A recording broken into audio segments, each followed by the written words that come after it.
All right, old school NBA fans, self-research NBA facts. Got another video for you. Let me thank all the subscribers and people who watch my videos. I really appreciate it. I make these videos for you guys, hopefully to get anything out of it, maybe something you didn't realize. I know I have, just by going through and doing research and different comparisons, different angles of things. I've educated myself a lot in it, and I know when I go into other content creators' channels, I learn a lot of stuff. So that's really what it's all about. You know, people have an open mind and so on and so forth. To the LeBron James fans, look, say whatever you want about content I've done, but I don't ever get personal on LeBron. I don't ever talk about his integrity, his honor, how he is as a man. I don't ever get into that stuff. You know, I mean, I have an opinion on it, but I just think it's irrelevant to what I'm trying to do. I'm trying to do something a little different. That's mostly just facts, stuff that can be proven, black and white. I try to stay away from the stuff that can't be proven. If this guy was healthy, then this would have happened. I mean, sometimes I brush up against it, but I really, don't want to speculate on things. I'm just talking about things that can be proven. So, something that I learned by digging into it, that I can't believe I never knew this, but Michael Jordan played 15 seasons. 13 of them were what you'd call full seasons. 1986, he played less than a quarter season, and in 1995, he played less than a quarter of a season. So, out of the other 13 full seasons, Michael Jordan's highest scoring teammates, well, this is crazy. His fifth highest scoring teammate ever that he ever had was Richard Hamilton in 2002, which makes sense because he was older and he missed I think like 15 or 20 games that year from a knee injury he suffered. So that would make sense.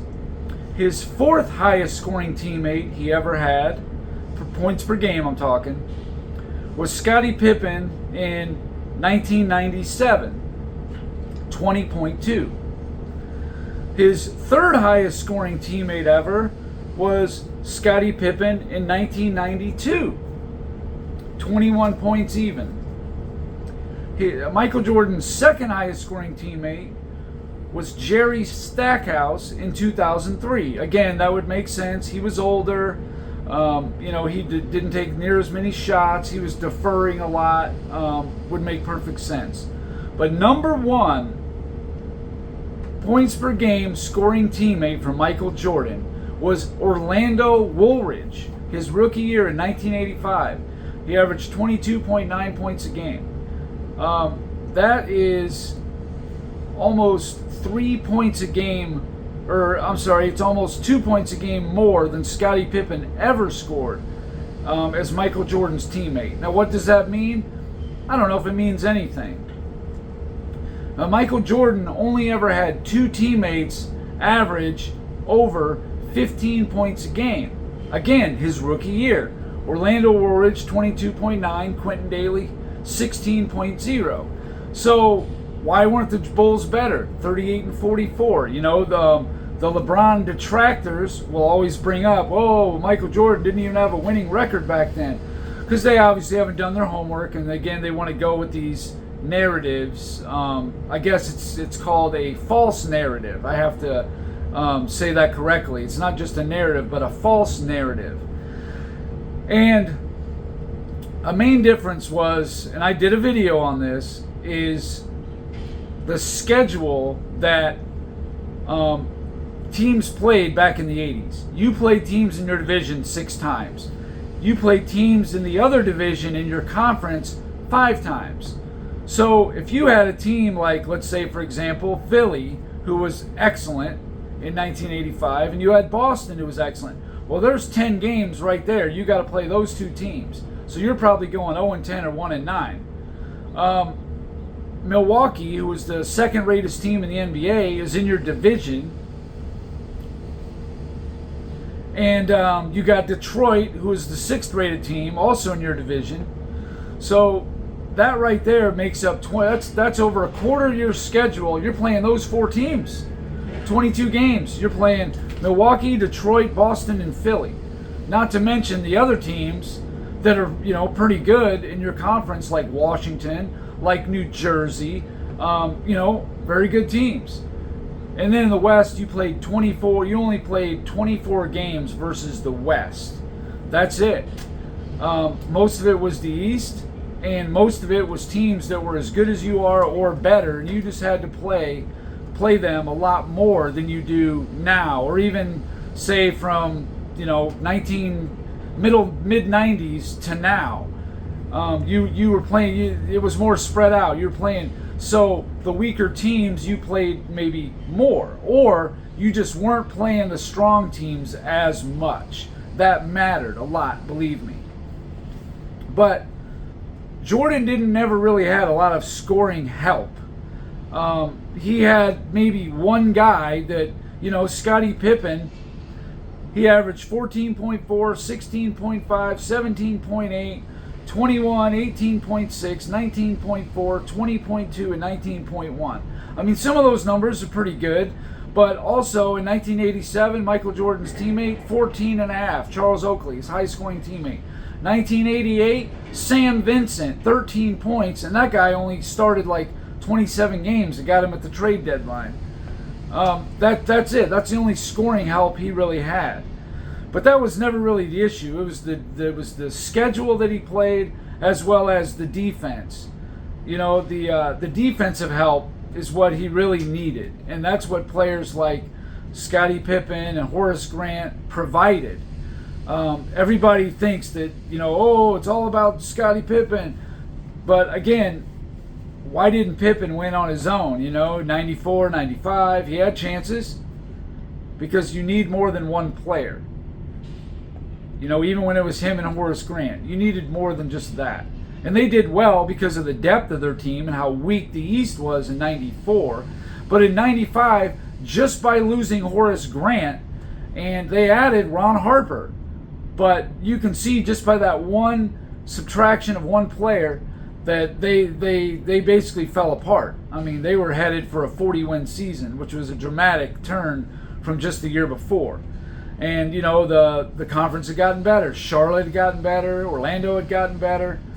There's a big reason for this. This isn't just what Jordan sucked and Scottie Pippen had to show him how to win. That's ridiculous. That's insane to me.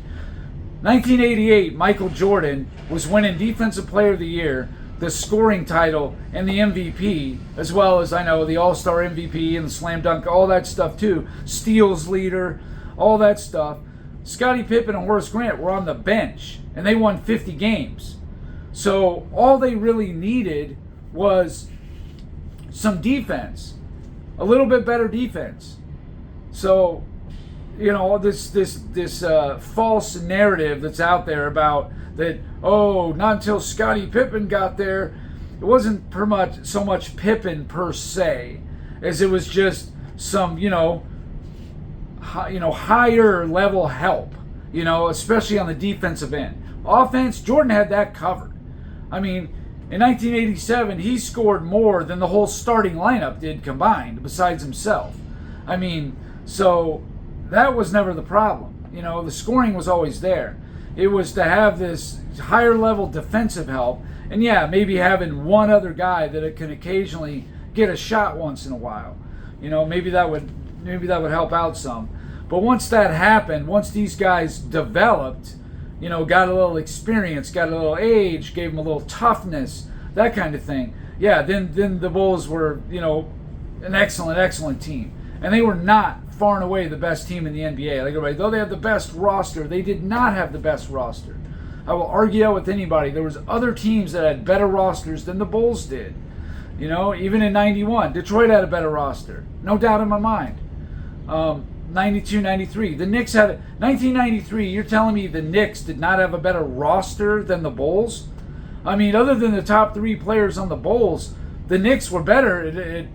Probably the 3rd best player, 4th best player, 5th best player, 6th best player, 7th best player, 8th best player. I mean, they were a deep, talented team. They were really good. And they had Patrick Ewing. But, anyway, it was always a dogfight. It always, came down close. The Knicks took the Bulls to 7 games in the semifinals. The Bulls were a 67-win team in 1992. And the Knicks took them to 7. They were like a 51-win team. That was that was a great effort by the Knicks. Anybody who thinks it was just automatic, they got the best team, that's just not what happened. If you were around then, you know what I'm talking about. If you weren't around, then here come the narratives, the false narratives. That's what always gets talked about. Anyway, the Portland Trailblazers, 92, definitely had a deeper roster than the Bulls did. So did Phoenix in 93, a deeper roster, no doubt about it.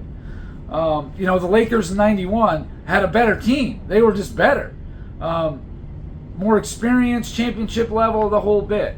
So anyway, that's it for this video. Really, all I was trying to say is that Orlando Woolridge was the highest scoring teammate Michael Jordan ever had.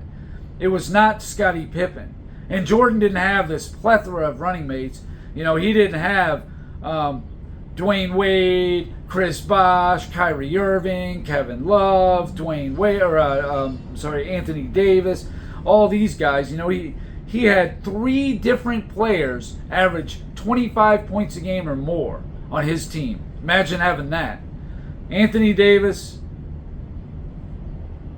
Kyrie Irving, and Dwayne Wade. Imagine having that. So anyway, that's it for this video, and thanks for watching.